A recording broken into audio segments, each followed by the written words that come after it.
చాలా పుణ్యాత్ములైన వారు ఉంటారు. వాళ్ళు ఏ కోరికతో రారు.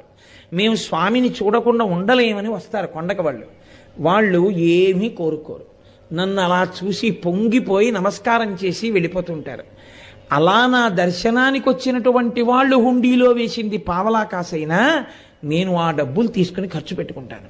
ఆ డబ్బులతోటే నా అప్పుకి వడ్డీ కడుతూ ఉంటాను. కలియుగం వరకు ఆ అప్పు అలాగే ఉంచుతాను. ఆ అప్పు పేరుతో ప్రజల పాపాలని ద్రవ్యంగా మార్చి కొండ మీదకి రప్పించి వాళ్ళ ఆపదలు తీర్చి కాపాడుతుంటాను.